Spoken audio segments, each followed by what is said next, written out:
E como é que explica também o fato do general Gonçalves Dias, voltamos ao G. Dias, que é ex-ministro-chefe do Gabinete de Segurança Institucional do governo Lula, ele acionou o STF para não comparecer na CPI do MST.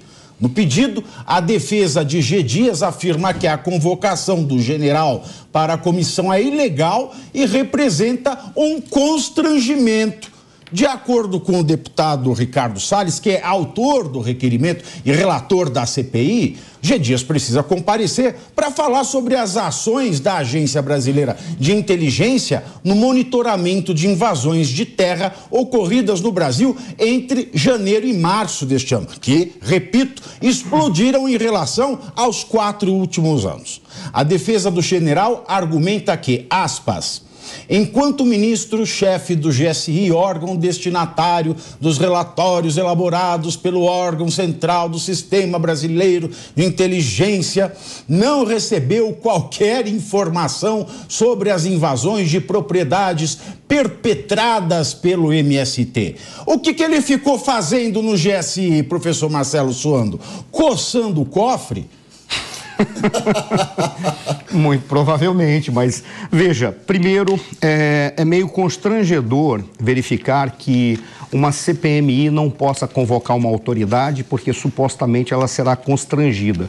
E uma autoridade sobre quem há, se não indício, pelo menos há elementos que possam questionar qual foi a sua atuação, seja num determinado momento em janeiro, seja num período para o qual Sua Excelência, o deputado Ricardo Salles, está solicitando que ele traga esclarecimentos. Eu vou colocar um posicionamento que eu tenho acerca de monitoramentos da Agência Brasileira de Inteligência. Isso não é papel da Agência Brasileira de Inteligência, não deveria ser, exceto se a contra-inteligência estivesse verificando se há infiltração estrangeira nesses elementos. Agora, no entanto, o homem mais informado do Brasil, ou a mulher, ou quem quer que seja, não sei mais o que eu devo falar, que é mais informado do Brasil é aquele que ocupa o Gabinete de Segurança Institucional. Porque para tratar da segurança do presidente da República e das demais autoridades, ele recebe informação de todo o sistema brasileiro de inteligência, que vai além da ABINF, Polícia Federal, vai com todas as entidades que trabalham com inteligência.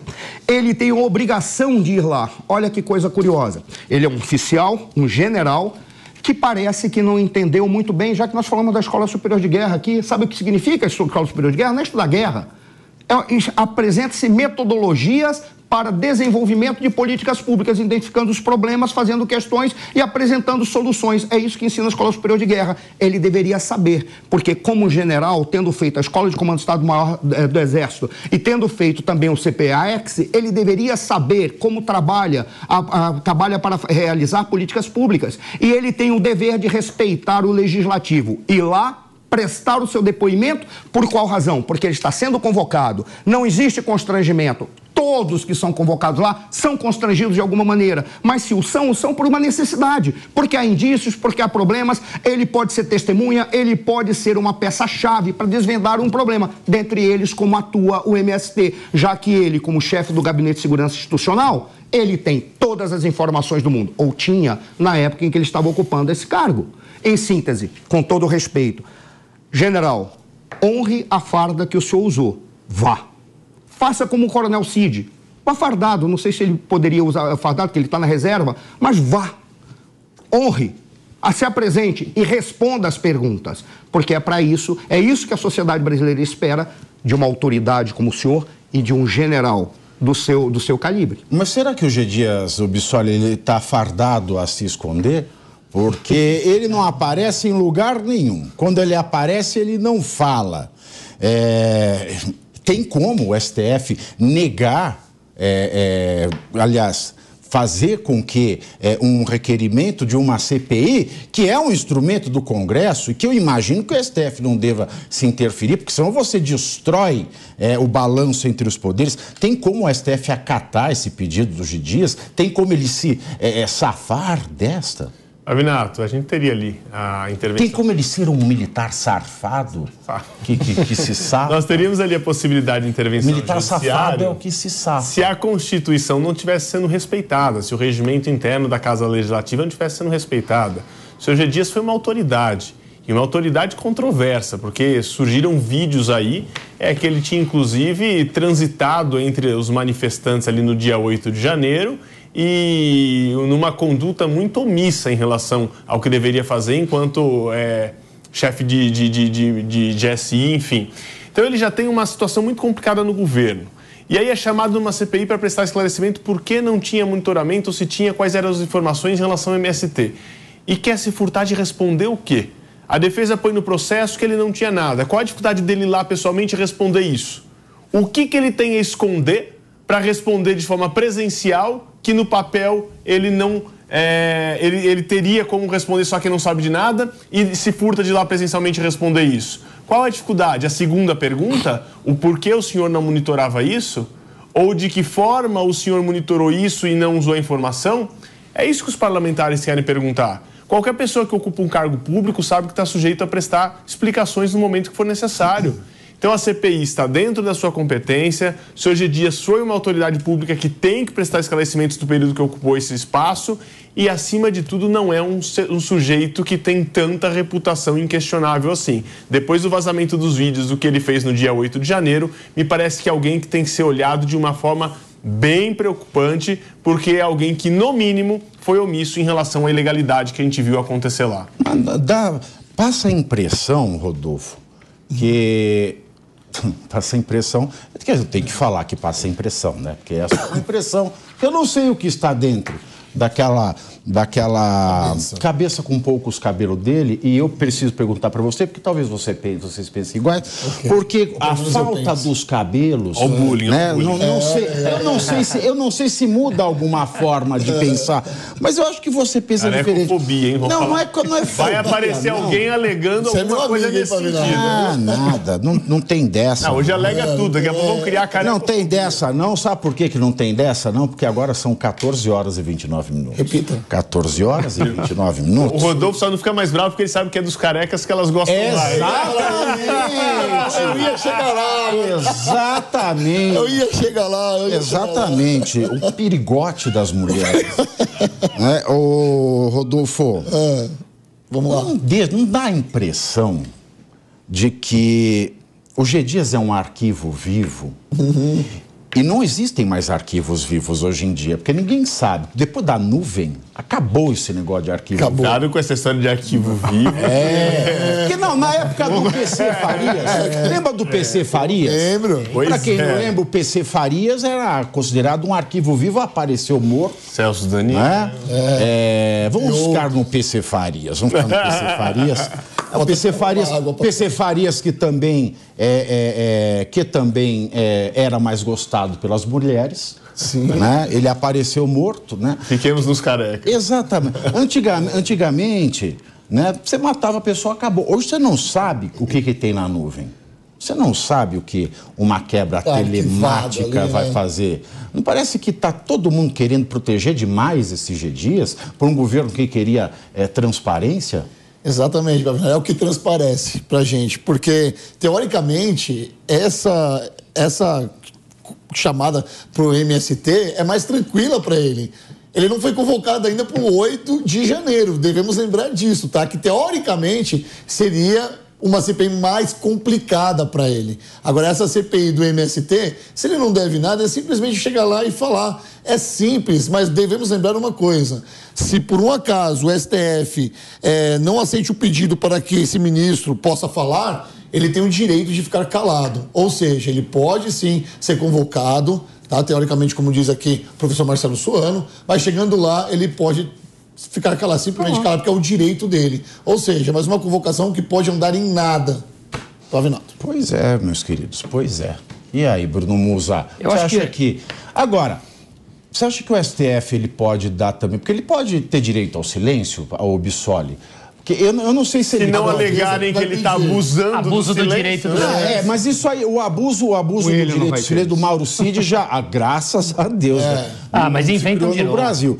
Mas assim, o Mauro Cid, ele está preso, indevidamente, mas está preso. Pode ser que ele seja culpado, mas está preso. Ele está preso e não é meu amigo, mas ele como parte, né, ele tem ele está num processo judicial. É indiferente isso? Só uma dúvida. É indiferente ele ser parte num processo judicial e ter direito ao silêncio numa CPI? Ou qualquer um pode pedir direito de silêncio numa CPI? Direito de silêncio cabe a todos. Ninguém é obrigado a se incriminar. Constitucionalmente, ninguém é obrigado a produzir prova contra si. Entretanto, tem uma grande diferença. Primeiro, uma coisa é ser chamado na qualidade de investigado, a outra na de testemunha. E na de testemunha você não pode faltar com a verdade. Você pode se omitir, dizer que não lembra, que não sabe, mas você não vai faltar com a verdade. O que falar, você vai ter que falar. São 14 horas e 32 minutos e estamos falando da possibilidade do Mauro Cid, né, que não é o Guerreiro. Não é do Cid, não, é do G. Dias. O Mauro Cid foi. O Mauro Cid foi. Exceto que ele tivesse conhecimento, razão da função de algo que ele vai omitir. Aí ele pode estar cometendo crime de falso testemunho. E um outro fator. Seu G. Dias. Mas qual é a qualidade do G. Dias? Vamos deixar claro para as pessoas em casa. Porque o Mauro Cid, ele foi para a CPMI como investigado. Como investigado. Que era aquela grande discussão, chama ele como investigado ou testemunha? Porque como investigado... Eu acho que ele foi como testemunha, só que como ele também era investigado, foi dado habeas corpus. Então, e o G. Dias não é investigado. Mas isso foi um artifício na convocação. Ele é testemunha. Isso foi um artifício na convocação para poder constrangê-lo a prestar testemunho. Mas como investigado, ele preferiu optar o que lhe era mais vantajoso. Exatamente. Então veja, isso é um artifício. Convoca como testemunha que não pode ficar calado. Agora, o G. Dias também não é investigado em nada. Deve ser naquele inquérito do dia 8 de janeiro. Espero que seja. Óbvio. Mas não no MST. Conversa. Não no MST. Alexandre, eu não sei se você tem, você também. Eu creio que teve uma CPI num estado em que foi dado a uma testemunha, eu não sei onde foi, Minas Gerais foi dado a testemunha o direito ao silêncio também. Por quê? Porque se descobriu que, se você é chamado como testemunha, você é obrigado a falar, mas você não lembra, você não sabe o que é, você está sendo constrangido a falar qualquer coisa, podendo ser incriminado de que você mentiu, que é o único caso em que você pode ser preso numa CPI. Também numa CPI no Congresso, não sei se você sabe, já chegou a verificar, também numa CPI no Congresso, é dada essa possibilidade ou o cara é obrigado a falar se ele for como testemunha? Veja, faz valer a lei, né? Ninguém é obrigado a lembrar daquilo que não é. Agora, não lembrar é omitir. Então, o seu G. Dias ocupou um cargo de governo, estava lá, GSI. Se ele teve acesso à informação em relação à invasão sem terra, em função do cargo dele, ele não pode dizer que não se lembra disso, apesar que isso está sendo muito relativizado no país, né? Muito político não se lembra de nada. Mas ele não pode, coisa de 6 meses atrás, falar, eu, enquanto ministro do GSI, não sabia disso, ou não me lembro quais eram as informações. Se lembra. Então ele não pode usar o direito de silêncio para omitir informação sabida por ele em função do cargo que ele ocupava. E ele sabendo qual que é o crime que é imputado nisso, é tipo uma prevaricação? Ou não? Depende, se ele tinha ciência e não tomou atitude de prevaricação, se ele tinha ciência e tomou atitude, quem não levou isso adiante, aí depende do desdobramento do caso prático. Ou ele pode provar realmente que ele não tinha ciência porque nunca foi verificado nada disso e não tinha informação. Agora, estar à disposição para responder e participar de uma CPI é o que se espera de qualquer pessoa que ocupa um cargo público como o dele para esclarecer fatos que são do interesse da sociedade. E lá vai se entender se ele pode se tornar dali um investigado, um mero testemunha, ou se ele tem ou não informação a respeito do assunto. Agora, se ele se furta de ir lá prestar esclarecimentos, é simples. Como qualquer CPI vai para frente, se todo mundo achar que vai lá ser sentado, aí não vou lá para responder nada porque eu não sei de nada. Mas você nem sentou para ser perguntado. Como ele pode deduzir as perguntas que lhe serão feitas sem comparecer na CPI? Se ele fosse investigado como participando da invasão, pode falar que ele é outra história. É mediúnico, ele já sabe. É outra história. Ele vai ter que usar razões que o direito não leva. Se for identificado que ele mentiu, falso testemunho. Aí, não, mas no ato ele recebe voz de prisão. Pode receber voz de prisão. Lógico, isso é uma coisa que se evita. A gente sabe que vai ter um deixa disso, mas em tese e pelo poder da lei poderia. A voz de prisão são as senhoras que foram presas no Também. Tá. Vamos lá, Bruno Musso, o que você acha? G. Dias vai ou não vai? Então, eu acho que basicamente é o famoso quem não deve não teme, né? E para ser bem curto e grosso nesse tema, vocês já explicaram tecnicamente a parte legal aqui, que não é a minha praia. Eu estava até conversando com um amigo meu que ele mora em Brasília sobre esse caso. A gente estava bastante tentando aprofundar no debate como a gente está fazendo aqui sobre isso. E ele me falou uma coisa que me pareceu muito razoável frente a isso, que é basicamente o seguinte: ele deve estar vivendo aquela parte assim, faça o que mandamos, mesmo que seja errado, e se houver algum problema, entregamos sua cabeça para preservar o sistema. Então, acho que ele está a mando de ordens ali. Se ele vai comparecer ou não, eu sinceramente acho que não. Mas isso, para mim, vem de coisas mais acima que daqui a gente talvez não consiga. Será que ele não é só um sujeito estranhão? Mas tem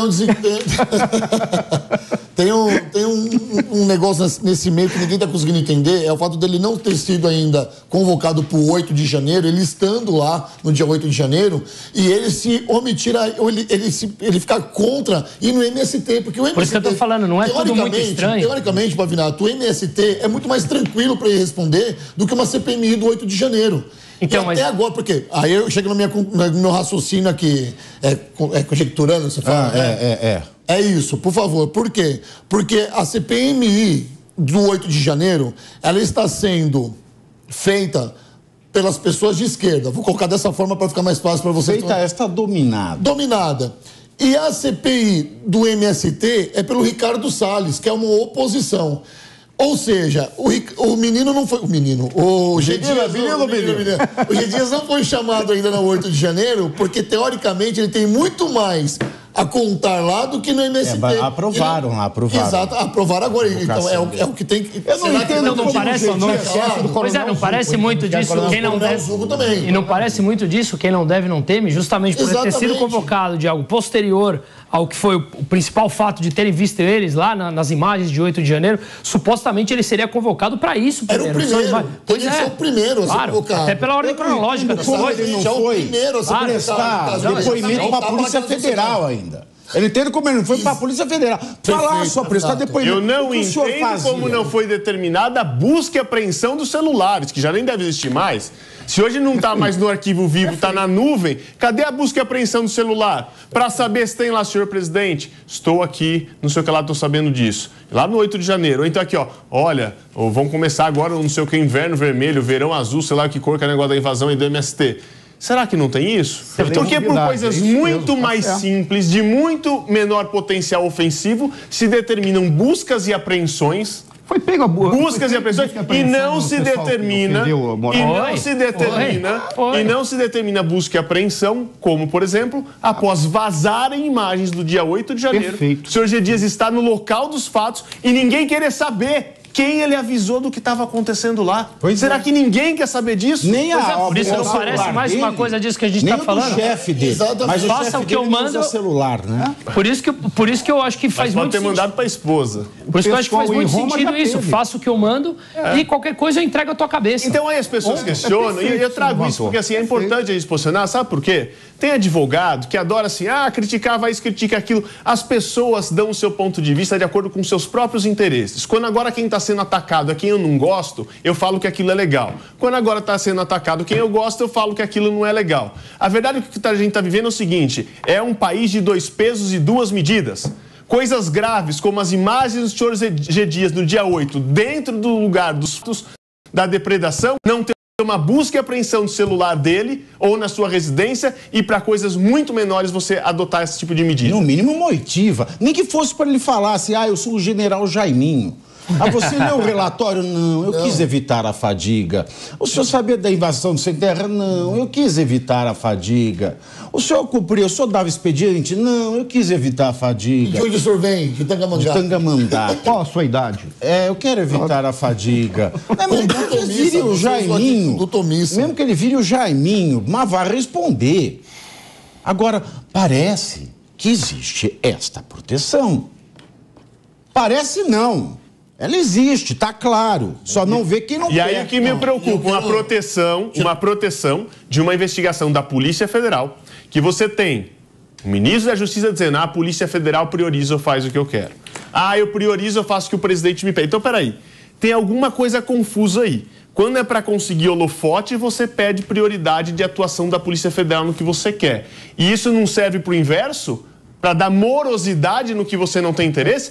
É uma pergunta, não estou afirmando nada. E eu deixo isso claro porque as pessoas deturpam o que a gente fala. Olha que coisa curiosa quando você trouxe, Alexandre. Pelo que eu lembro, houve uma época que a Polícia Federal foi questionada pela possibilidade de fazer aquilo que o presidente da República queria. Não sei se vocês lembram que foi uma celeuma. Todo mundo se meteu em que, inclusive, o presidente não poderia indicar o diretor-geral da Polícia Federal para que a Polícia Federal não fizesse aquilo que ele queria. Ora, e agora se assume, como você falou, isso veja, o mais assustador é que isso não são 2 pesos e 2 medidas, isso é um peso. E a medida é dada por aquele que está com peso na mão de acordo com o seu interesse. E quando não existe medida, eles inventam. Eles inventam. Se ele teve a conduta omissa, ou se ele estava sendo omisso desde o MST, a gente vai saber agora porque o Ricardo Salles tirou da cartola, chamando ele para o MST, chamando ele para depor no MST. Sim. Foi sensacional, porque até então ele estava sendo protegido no 8 de janeiro, da CPMI do 8 de janeiro. De repente o Ricardo Salles fala, não, agora eu quero ouvir o G. Dias, que é o responsável, o ministro. E aí... Muito bem conduz o Ricardo Salles, o deputado Ricardo Salles, ex-ministro. Por quê? E aí tem uma coisa importante. Todo mundo sabe, quem não acordou, vamos perceber que a CPI de 8 de janeiro já foi, pessoal. Quem acha que dali vai sair alguma coisa, são as mesmas pessoas que acreditavam que o Lula não tomaria posse dia 1º de janeiro. Desculpa, é gente que deseja algo, mas que não vai acontecer. A CPI do 8 de janeiro, quem frequenta o Congresso já sabe que ter acordo dela não dá em nada, ponto. Agora, a do MST não. Primeiro que não é mista, tá lá na Câmara. Segundo, que nós temos hoje conduzindo alguém que sabe o que está fazendo e sabe aonde quer chegar, que é trazer a público coisas que ocorrem e há muito se acobertam. E o presidente da CPI, que é o Coronel Zucco, ele está pautando de acordo com a necessidade de fazer com que a CPI do MST chegue a alguma conclusão. Porque o presidente pautando e o relator fazendo as questões, levantando as questões adequadas e em função das questões elegendo quem serão os indivíduos que farão a oitiva, ou serão entrevistados, ou serão testemunhas, ou serão investigados, ali e vai estar lá o negócio está maravilhoso. Vai estar lá a Bonfim para gritar e depois falar que é misoginia. Agora, o Bissoli, ele tocou num ponto bastante importante. Quando eu falei aqui, é interessante como ele não foi nem prestar esclarecimento, porque tem uma investigação que foi chefiada pela Polícia Federal. Na Brasília, ela teve uma intervenção federal, depois do 8 de janeiro, e aí, como teve a intervenção federal, a Polícia Federal ela ficou à frente das investigações. E depois teve aquele episódio que a gente viu, vazou o vídeo e apareceu o G. Dias. Claro. No mínimo, ele tinha que ser chamado para prestar esclarecimento, porque ele estava na cena do crime no momento do crime. Sim. Isso é básico. No mínimo como testemunho. Não é qualquer... No mínimo. Assim, o pior aluno do primeiro ano de Direito Processual Penal sabe disso. Qual que é? Fala de novo. O pior aluno do primeiro ano de Direito Processual sabe disso. Você está na imagem do vídeo, na cena do crime. Você é ouvido, no mínimo. E não é qualquer pessoa, era uma autoridade. Não precisa nem ser estudante de direito. No mínimo. Se você chegar num bar da esquina e falar, o cara estava lá, todo mundo vai lá e pergunta para ele.